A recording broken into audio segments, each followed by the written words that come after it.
Hello, vinyl community. This is Mike with TCAT Steep Vinyl Tracks. Today I've got 16 albums to show you. These are records that I got, well, let's see, actually last Saturday over the weekend. One of my favorite record stores, which is called Paradise Record Collector. I had a card here, but it seems like it's been misplaced. Oh well. But there's a store in Edmonton that I really like to go to, and that's usually where I buy a lot of stuff that is hard to find. Well, over the weekend, they had their second, I guess this was their second, I missed their first one, but their second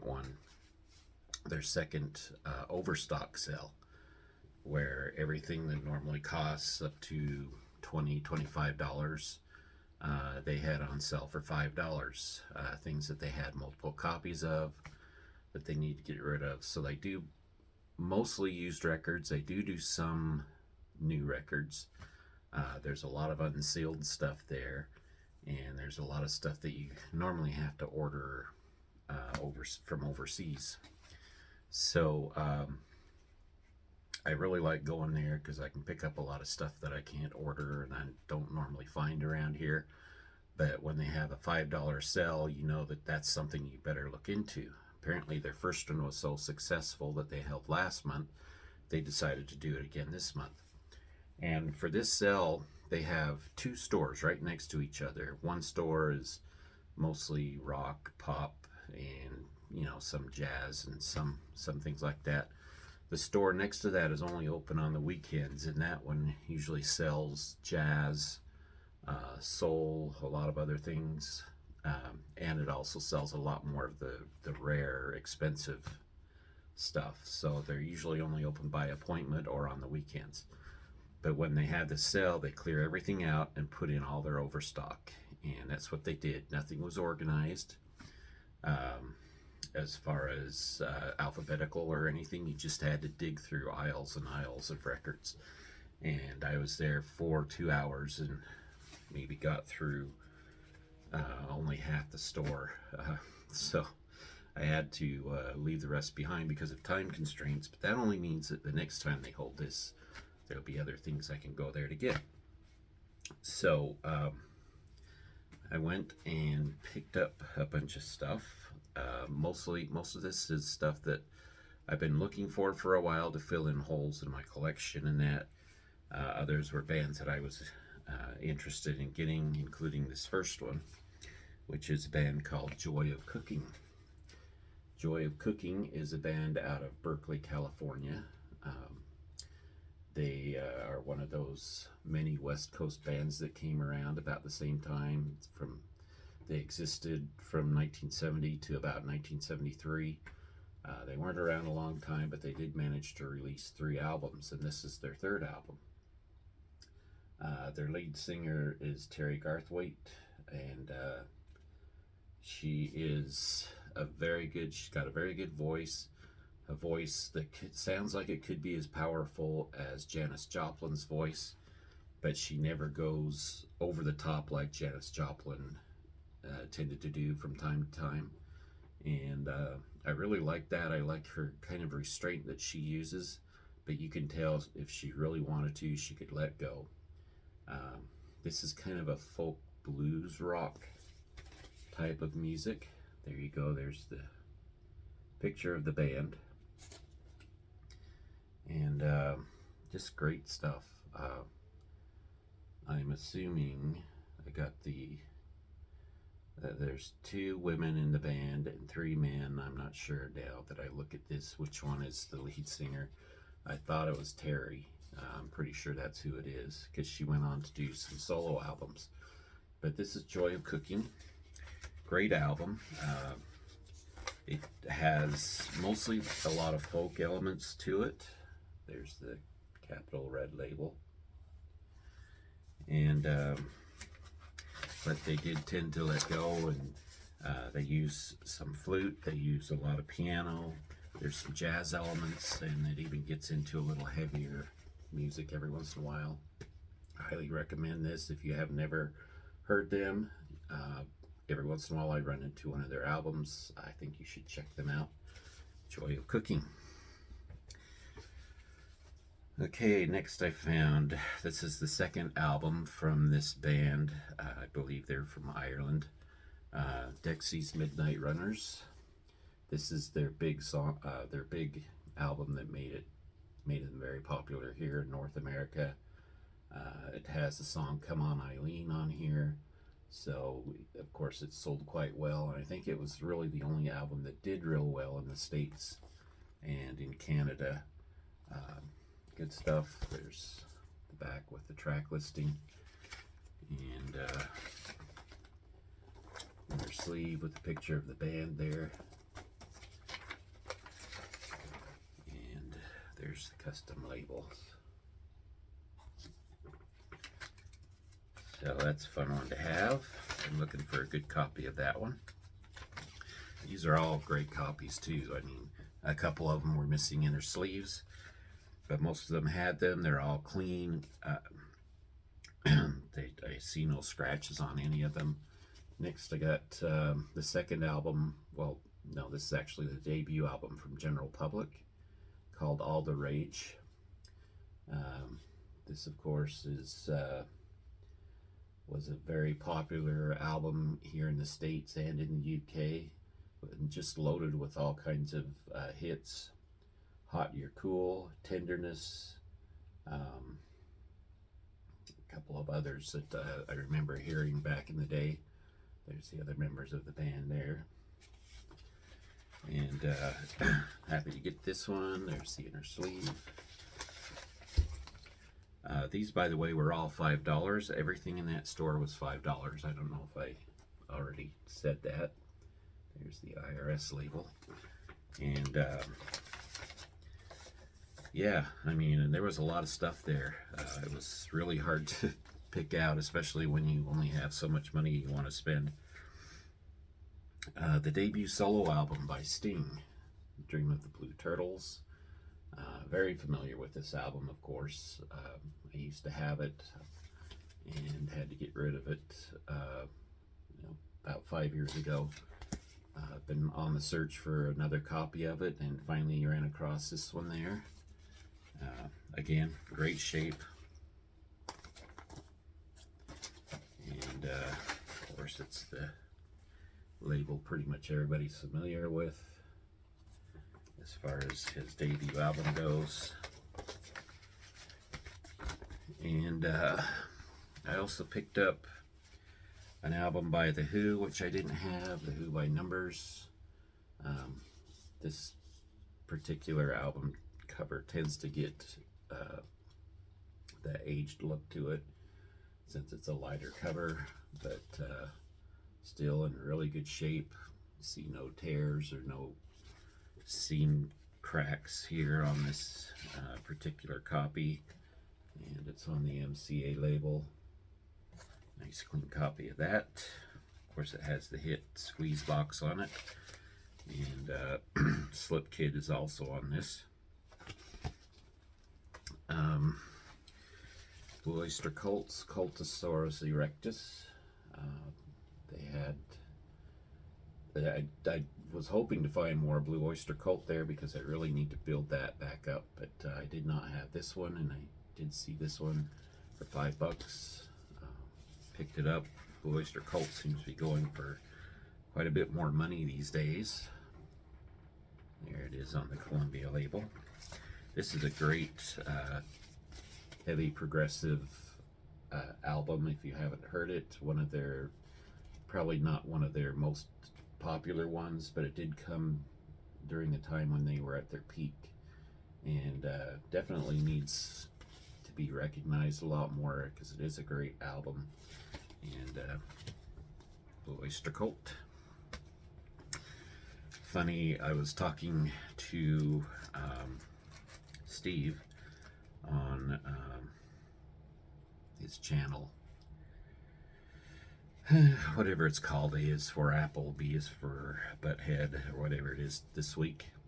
And he had a copy of the Golden Earrings first album, and I was saying I wanted to find some earlier Golden Earrings stuff, so I've got this one. This is the American or North American version of their second album, which normally was called Winter Harvest.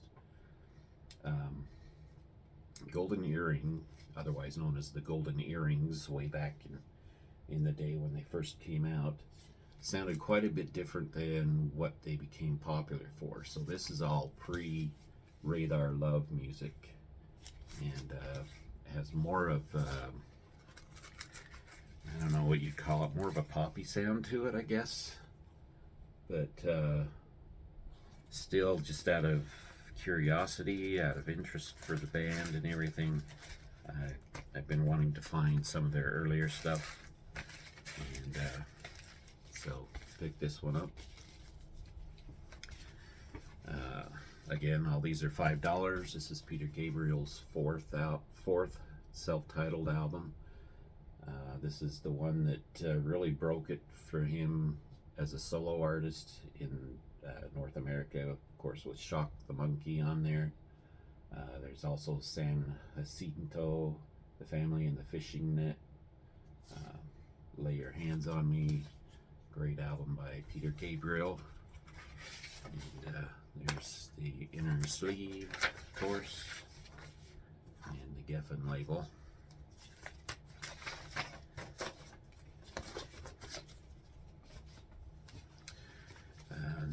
Molly Hatchet's Flirting with Disaster. This was their second album, their most famous album that they released. Of course, it has the title track, Flirting with Disaster, which was their big hit. Their other albums didn't do quite so well, but they're kind of a hard rock, southern rock band. They got that southern rock sound, kind of like Lynyrd Skynyrd, but with a much louder sound to it. If you've heard Flirting with Disaster, you got a pretty good idea of what their music sounds like. And on the Epic label, been looking for a good copy of this. I heard about it. This is not an artist that I would normally pick up, just because she's a little too poppy for my taste, but I really wanted this. This is Jennifer Warnes. She used to be a background singer for Leonard Cohen. There she is with Leonard Cohen. And this is her album called Famous Blue Raincoat, the songs of Leonard Cohen. Just, because of her association with Leonard Cohen, I wanted to pick this particular album up. And it's all covers from him. We Take Manhattan, Bird on a Wire, Famous Blue Raincoat, Joan of Arc, There Ain't No Cure for Love, several other songs on here that are all Leonard Cohen songs. And her record label didn't want her to release this, or they didn't want to release it, so she went with Attic Records, or Cypress Records, the subsidiary, and released this particular album through them. There it is on the Attic label. So very happy to find a good copy of that. Excited to give a listen to this one. Nothing against Jennifer Warnes. She's got a very nice voice and everything. Just the music is a little too much on the poppy side, but that was one that I've been looking for, so glad to pick that up. Going back to more of the new wave-ish type music, alternative from the 80s. I found the debut album from Trio, Da Da Da, the album. And of course it has that major hit on there, so I don't know, I like that weird music like that, I guess. A lot of fun. Their music is a lot of fun to listen to. And I don't know, it means a lot to me for some reason. I listen to a lot of that kind of music. I listened to the radio station that played alternative, so there were some songs that just stuck with me, and this is one of them. And I did find their second album not too long ago. I showed that on the channel already. Been on the lookout for this one for quite a while, and here we go with a really good copy of it. So pick that up. This is a band, another band from California. They're actually from Los Angeles, and I've seen them shown in the VC quite a bit. Was very excited to see a copy of this just sitting there for the taking. Everybody was passing it up. I couldn't believe it. A group called Smith. So those who know about this band know how good they are.